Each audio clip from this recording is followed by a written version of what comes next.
Hi, Sophie. Hi, Sin. Hi, everyone.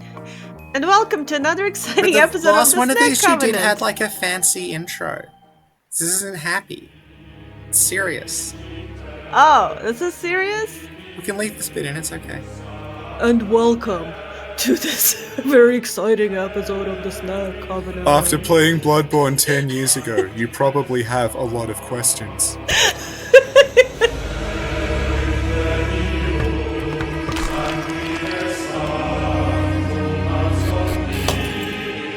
Now, Sophie. Yes, Sin. Laurence. Yes, so we recorded Laurence Part 1. The idea behind that episode is we were just going to go into, like, Lawrence's biography so that we could later talk about him as a character and not have to keep going back and saying, and by the way, when he goes to Canehurst is blah, blah, blah. When he burns Old Yarnum, blah, blah, blah, blah, blah. That's all in episode 1, so if you're listening to this and you're like, actually the picture in Canehurst is of Marty Lagars, go listen to that episode, please. Sophie, you sound a little on edge discussing Bloodborne in 2025. Do you want to talk about why that is? Yes, that's the subtext of this episode. Thank you, Sophie. Now, Laurence. Yes. Should we go back to his humble beginnings? The thing is, we did the episode that covered his beginnings and where he went and all that other stuff. That was the point of a year ago. The point of this year is to talk about where he comes from as a person. So I think we should go back to his humble beginnings at Byrgenwerth and talk about something that came up in the last episode that I did with Alistair. Of all of the Souls games, including Elden Ring and Sekiro, the villain is someone who is trying to keep things as they are. The standard setup for those stories is it's the end of an age or the end of an era, and there is some sort of monarch figure who is holding back the change that is coming. Right. And the destruction of the land and the destruction of the people is a result of that attitude. Whereas Bloodborne stands out because the antagonists of Bloodborne are the people who want to change things. Yeah. Do you want to talk about that? Yeah, the entire reason why he does leave Byrgenwerth is because Willem is a little stagnant, a little bit scared, a little bit resistant to trying new things, maybe with good reason.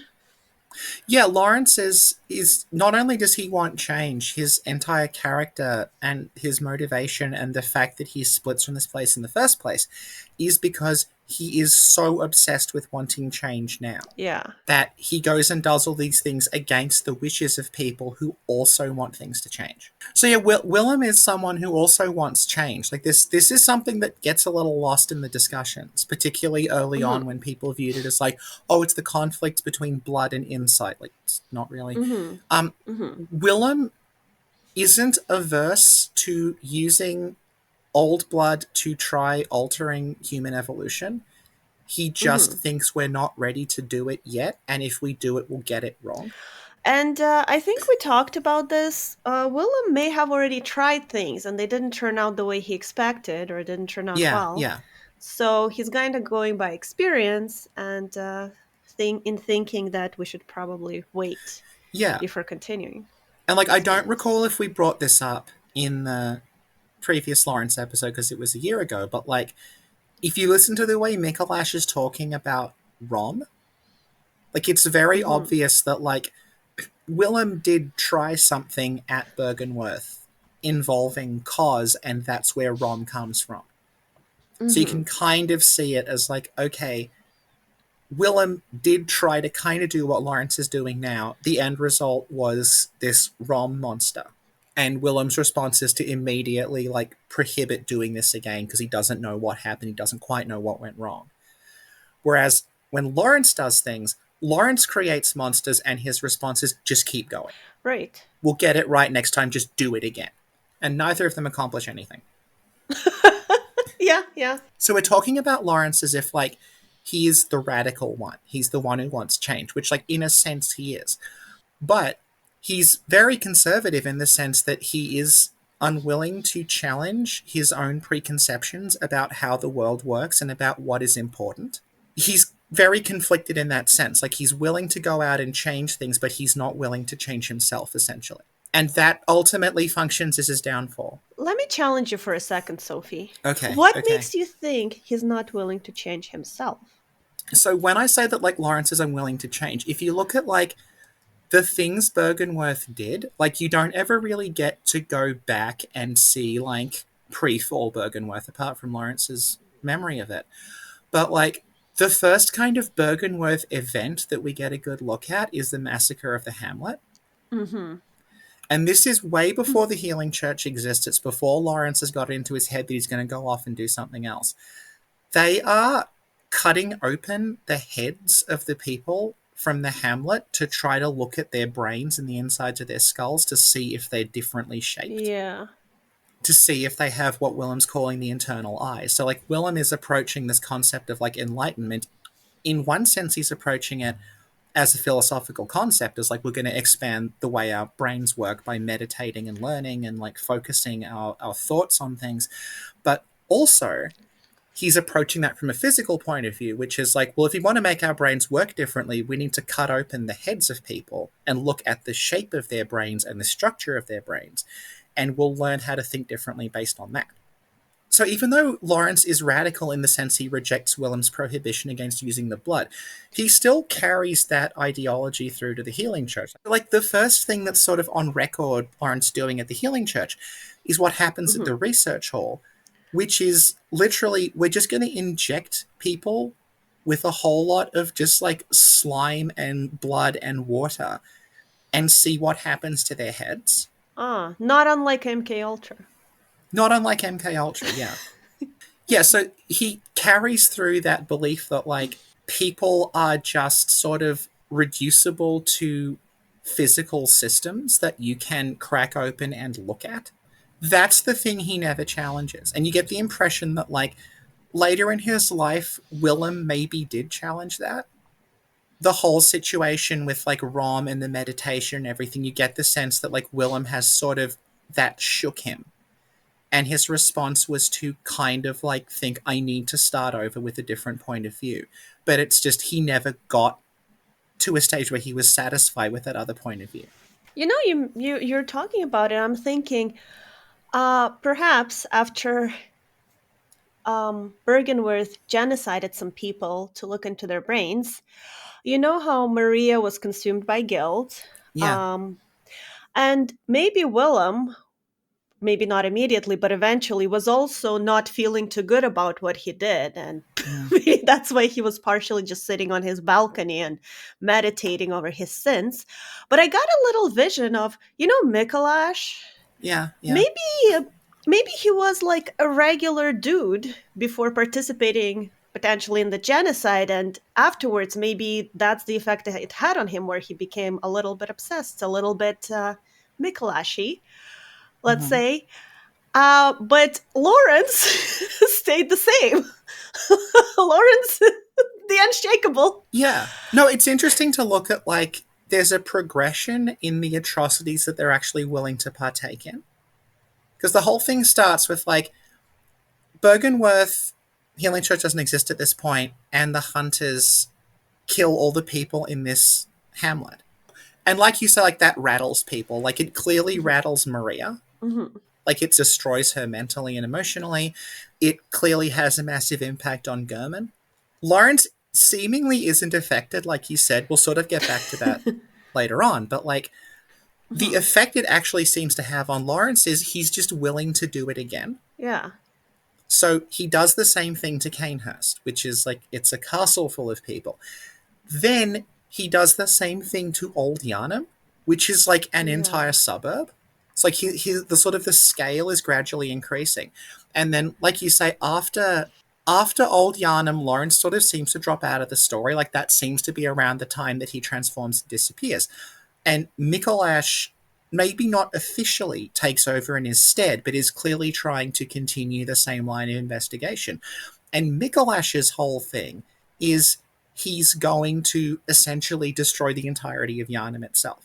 Yeah. So what these people are willing to do and the scale of the atrocity, like, it just gets bigger and bigger and bigger. The more sort of desensitized they become to this. But like you were saying, Laurence doesn't really change. Mm-hmm. And I think like it's interesting to look at again like it's common in a lot of the Souls games for their either the main villain or like an important character or something to have left this sort of like trail that you're following of like here's all the things that they did that led them to this point that they're at now. If you follow Lawrence's trail, he is Mm-hmm. incredibly hands off. Like the massacre at the Hamlet, that's done by the hunters. Laurence possibly wasn't even there. Like he may just have been back at Byrgenwerth at that point. Mm-hmm. Canehurst is done by the executioners. He's Mm-hmm. definitely been there because there's a portrait of him. But it feels like what happened there is the executioners sacked the place and he like stole the baby and ran off while that was going on. He didn't actually partake in the killing of people. Then Old Yarnum, he literally infects a civilian population with a disease to research the Mm-hmm. effect that that has on them, but that's done by the beast blood pellets. Then, when Old Yarnum's actually burns down, all the people are killed, that's the powder kegs. Yeah.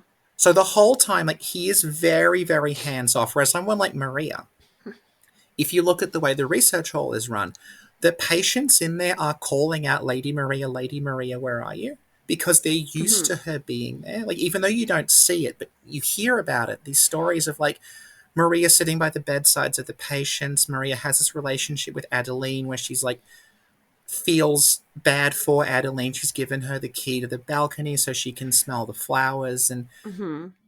they're saying, like, Maria, please take my hand. Mm-hmm. Laurence never does that. Like, they never ever call out for Laurence. He doesn't, even though No. he has a fucking gigantic statue of himself erected directly Yeah. outside. Like, who I don't even know Uh-huh. where he's supposed to be. He may not even be in the research hall at this point. They might just be doing it under his guidance while he's off somewhere else, stealing Yeah, well, that's babies. what it that's what it feels like. It feels like he's somewhere in like a fancy office headquarters somewhere, Yeah, kind of yeah, like sending out emails, writing little memos while everybody else does the legwork. And yeah. he's like, I also want a giant statue of me, maybe a couple of altars, maybe a couple of buildings with my name on them. That essentially seems to be like his attitude. If you listen to, it's deleted now, but there's like a second Lawrence memory that's not used where he's talking to Gurman. So you're intent on hunting beasts? Even if they are... Yes, the hunt must go on. It is all that keeps us human now. But, Gehrman, why must you? Farewell, Laurence. I await the realization of your ministration. Indeed. It won't be long. He sounds regretful to an extent. He's saying, like, you're killing the beasts even though they're human. And Gurman's like, yeah, I have to. But he's not reflecting on it in terms of, like, what have I done? He's reflecting on it in terms of, like, oh, that's actually kind of fucked up what you're doing. Mm-hmm. And like we were saying, like, there's this incredible sort of grandiosity to him as well, where he's, on the one hand, he's quite sort of, like, timid and almost squeamish when he's talking about, like, the possibility of killing beasts. But at the same time, he literally has this massive, like, presumably marble or something, just astoundingly Mm-hmm. pretentious statue of himself built, where he is literally standing above someone protecting them from the beast scourge. Mm-hmm.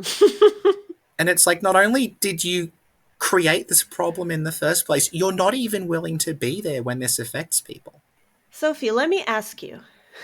Would you say Laurence has an unreasonably high sense of self importance and requires constant excessive admiration? Yes, and I'd say he does. Would you say he makes achievements and talents seem bigger than what they actually are? Yes, and I think I would. See, and it Would you sounds to say? me like you're reading one of those online is someone I don't like a narcissist tests that you use Well, to prove literally Sophie, anyone you've ever disliked in your life is actually a narcissist. I wanted to surprise you by telling you I'm actually on mayoclinic.org. Yeah. Oh my god. Yeah. Yeah, you can.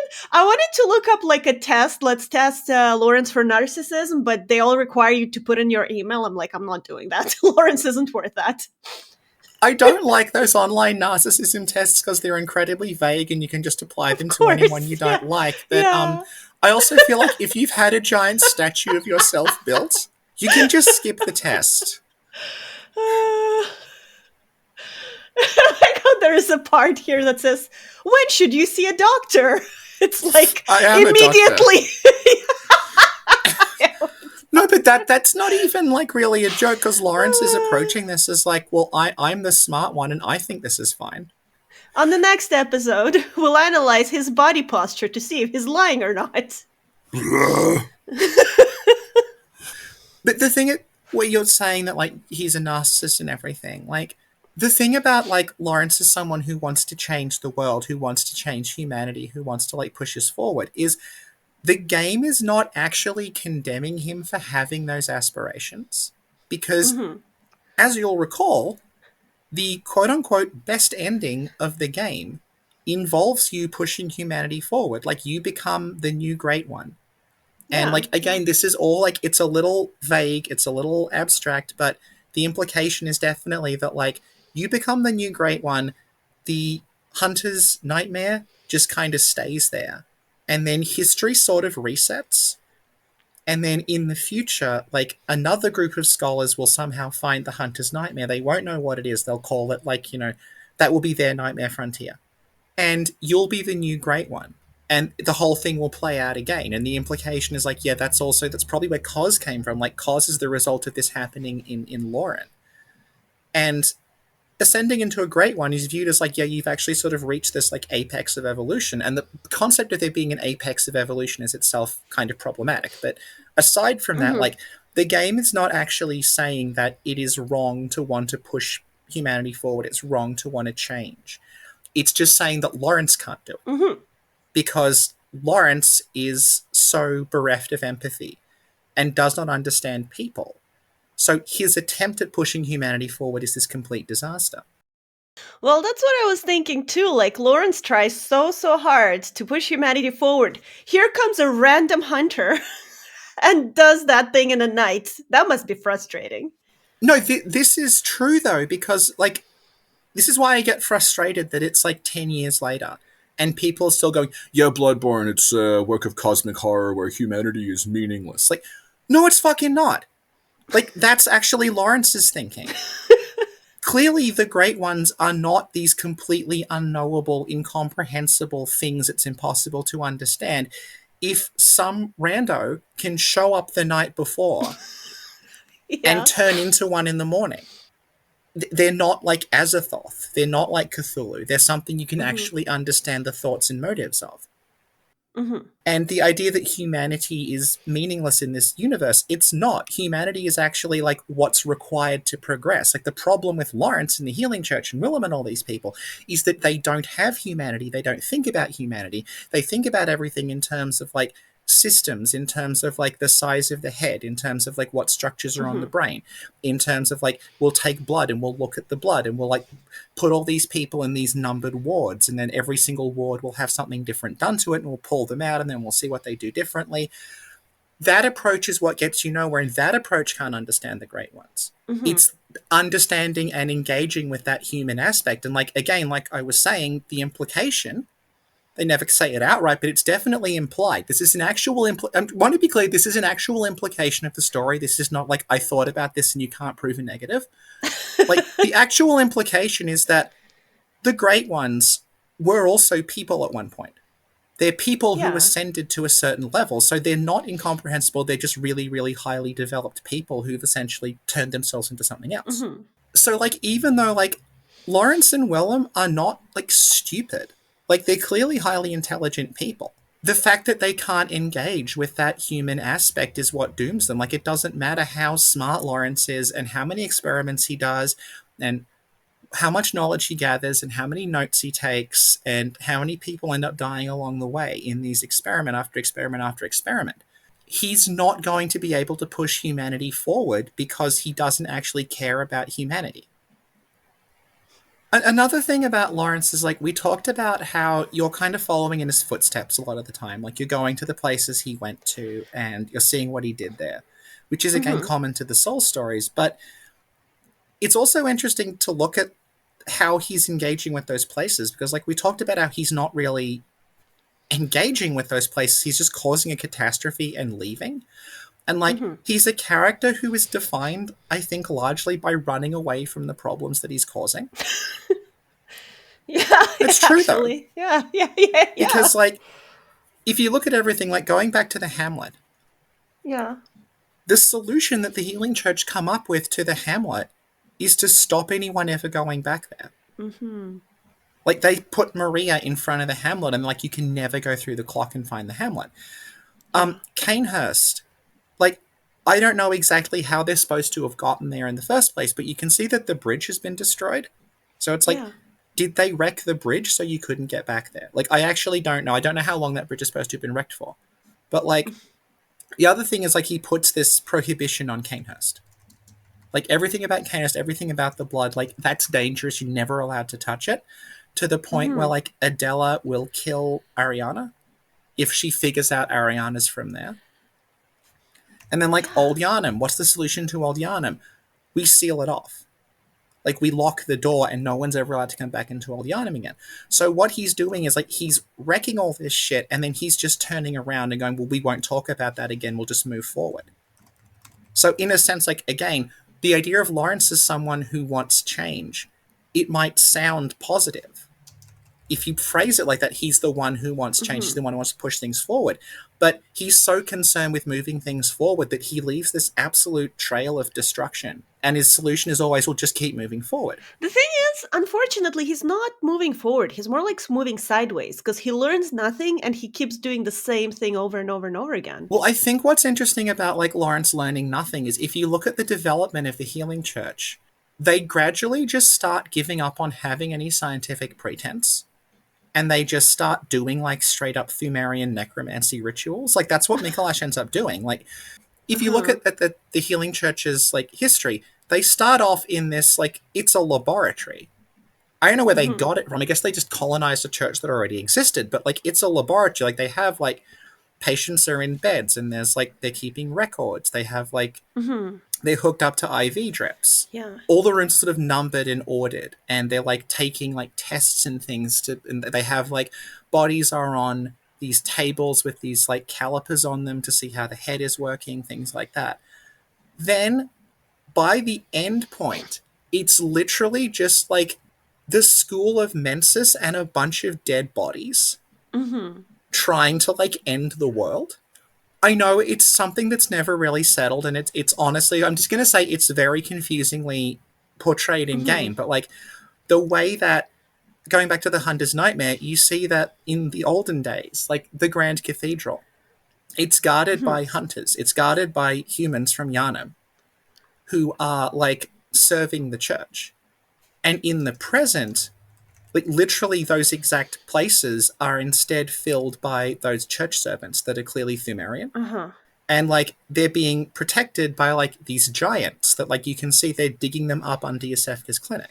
And it's going back into that theme of like the Healing Church are not being punished for being scientists. They've just hit a point where science doesn't work anymore.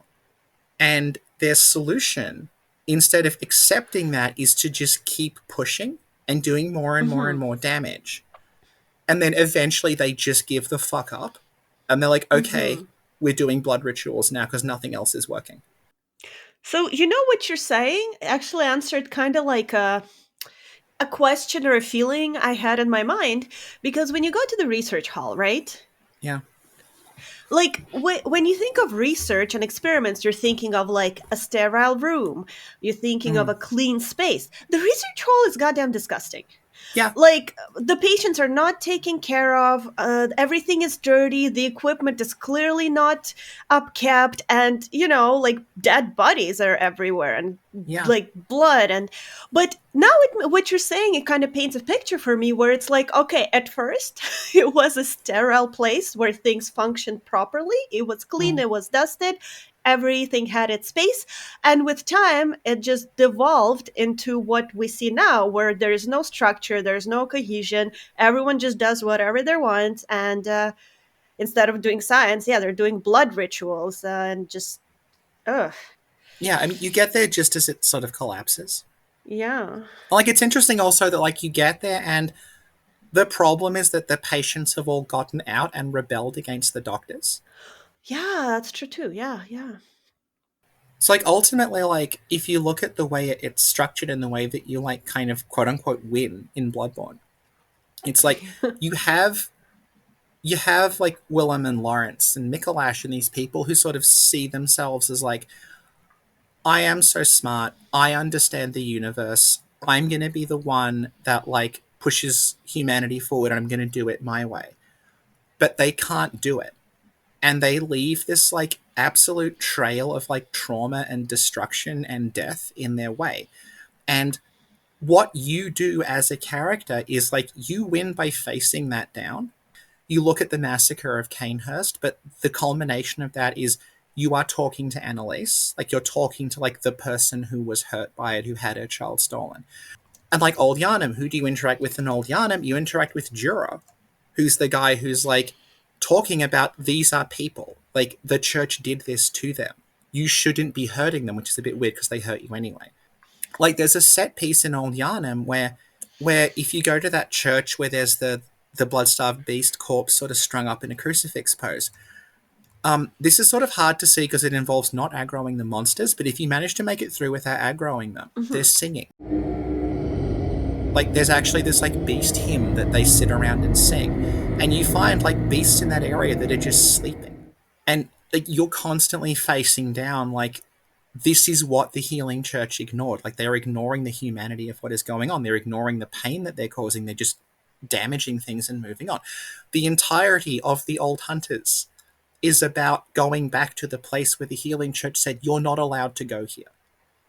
Like, it's about going back to like the genesis of this whole thing and understanding that what happened there, like the healing church see this as a scientific expedition that went wrong. But if you go back there, you see that what actually happened here, like there is this psychic wound has been created. You have performed this act of infanticide, of separation.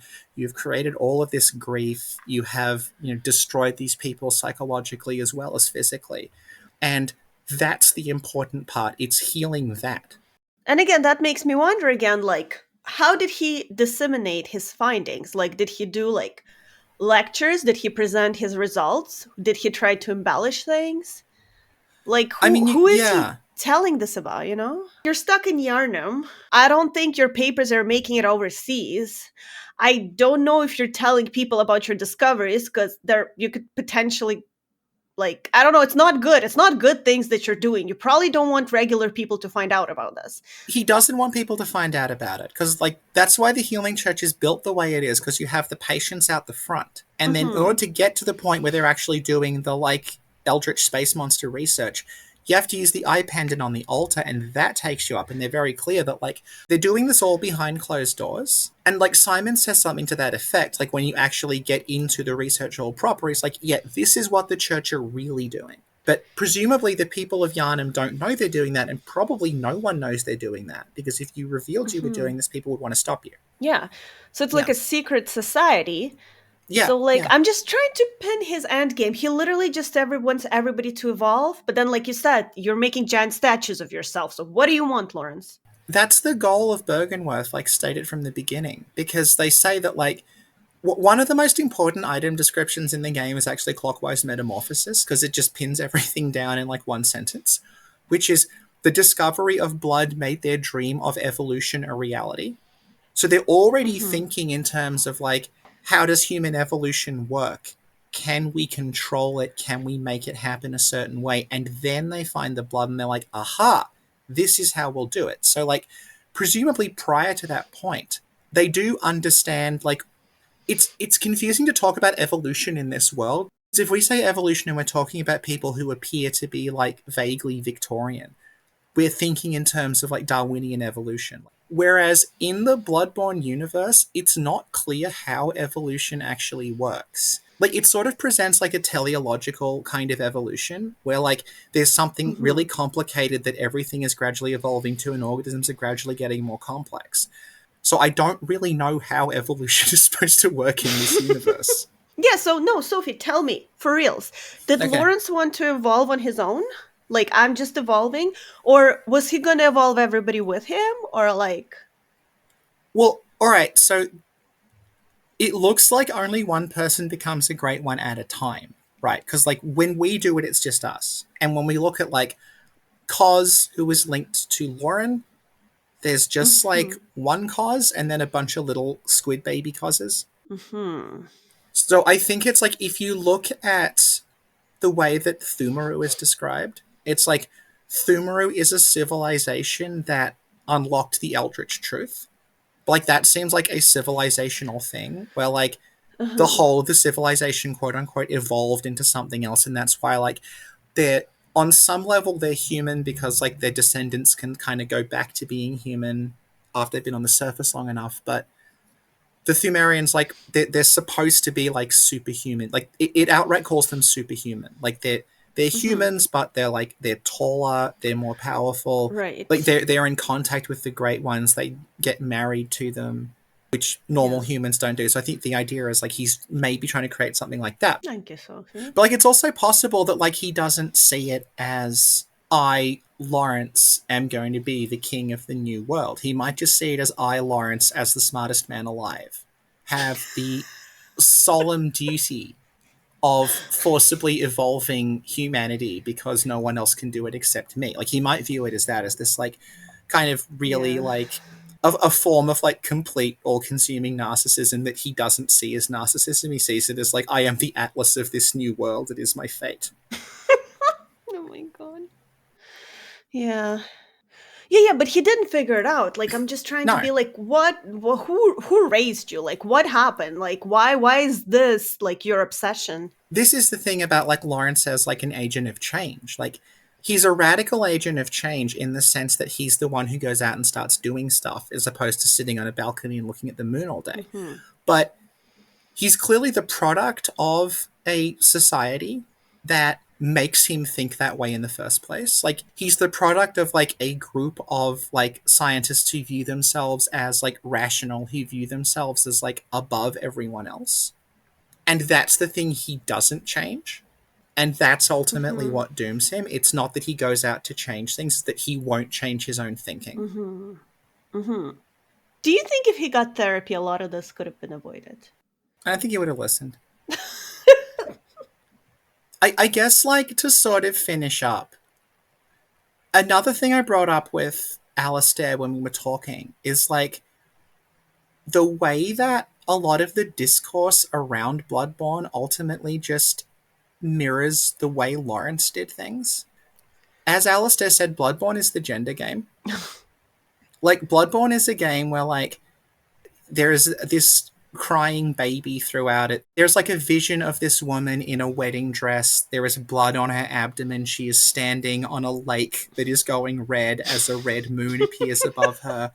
The entire game, if you break it down, is basically just like a bunch of male authority figures encounter something feminine and don't know how to engage with it, and they just kill it and cut it up. And like I sort of get impatient at the way that the Bloodborne like lore understanders are reproducing that logic. Their approach is to completely ignore all of that and make it into like, no, Miyazaki has set us a fiendish puzzle. There is actually a true story of Bloodborne, and it also happens in Elden Ring and Dark Souls stuff. Like, oh, the true story, the conspiracy, I've solved it, I figured it out, like that shit. These games are like literally just rubbing your face in their themes all the time. They are not subtle. Like I said, Bloodborne, one of the cutscenes, the game has very few cutscenes. One of them, woman, bloodstained wedding dress, red moon, blood everywhere, crying baby. This game may have something to do with sex. Just throwing that out there. you know, like the cause, like she's cut open, like she's had a cesarean. Yeah. The plot is literally about like the importance of childbirth and the connection between children and parents. And like we've been saying throughout this, the problem with Laurence is that he is taking this perspective on that, which is like, I am logic man. I understand how these things work. So what's important to me is not the relationship between the mother and the child. It's when I cut the mother open, what do her insides look like? That's his approach. And that is mirrored in so much of this discourse, because it's all obsessed with what they call like the true story. That is found by very, very explicitly ignoring all of that, saying none of that matters. You have to ignore all of the sexual stuff in Bloodborne, all of the misogyny, all of the patriarchy, and instead focus on like counting things. Instead focus on like the origins of people's names. Instead focus on like, you know, this statue over here. The story's actually hidden in the statue.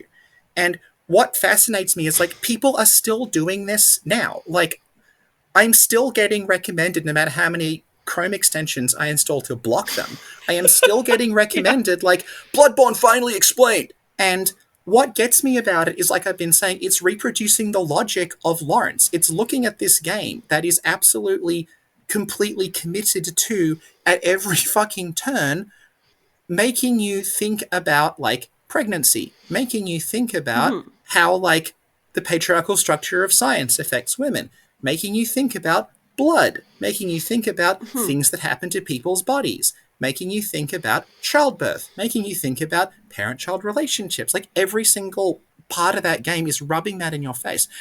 And the sheer amount of this stuff, like, that comes out, it's almost like it is trying really, really, really, really hard to stamp all of that out and just say, it's okay, guys, it's actually about this.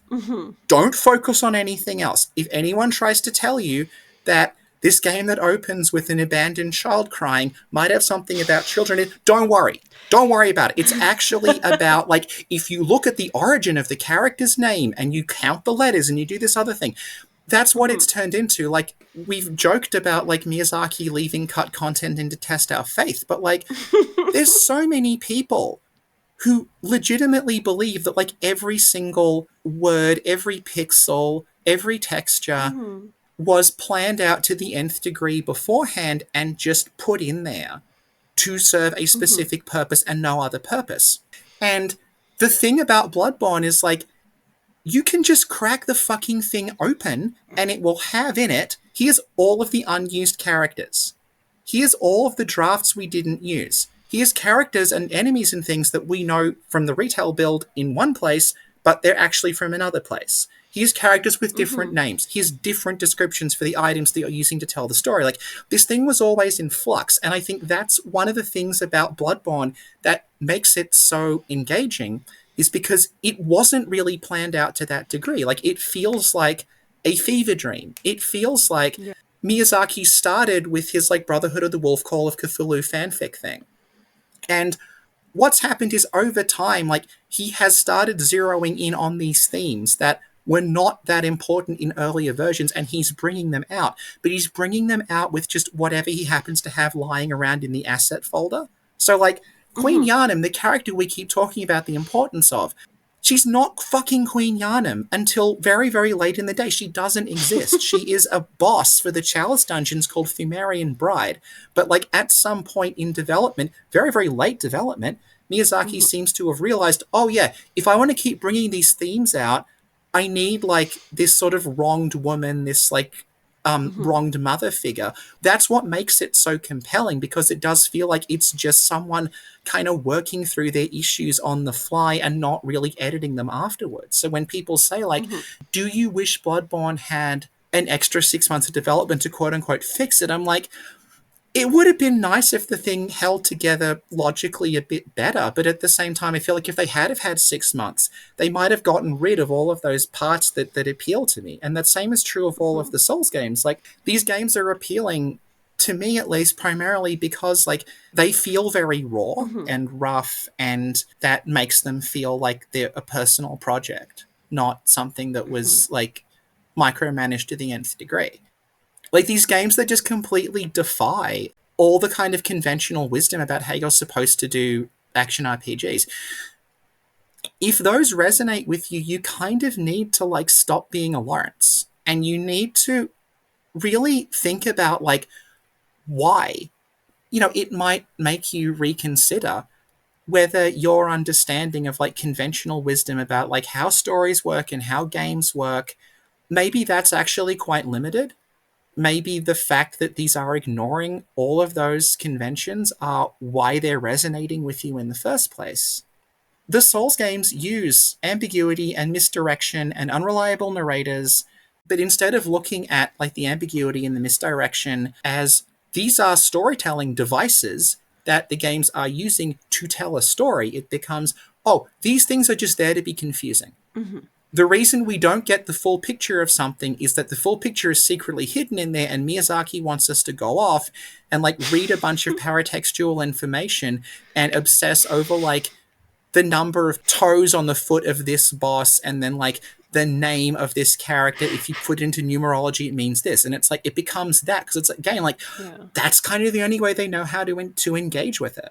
That just happens and happens and happens, and I'm just sitting here and I'm thinking, like, you're all Laurence, and if that's how you're acting in the way that you engage with Bloodborne, you didn't really understand it. But the most important thing for us all to understand is that Ludwig, in fact, did kill Maria. Ludwig did kill Maria, that is canon. Thank you, Sophie. Ludwig killed Maria is the true story of Bloodborne. Thank you, Sophie. Thank you, Sin. That was Laurence Part 2 of 2. Bloodborne has been out for 10 years. I think that's enough talking about a character who has 4 lines of dialogue.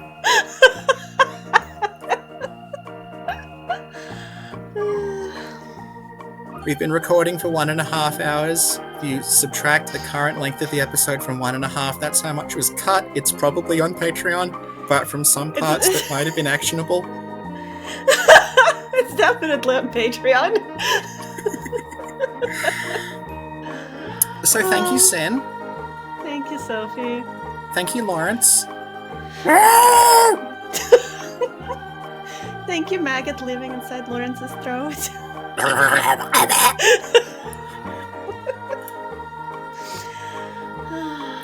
What else you'd like to thank? Thank you, Miyazaki. Fuck off. Thank you, little slug who cannot tell a lie. Thank you. Aww. Thank you, everyone, for listening. See you all next time. See you all next time. Bye.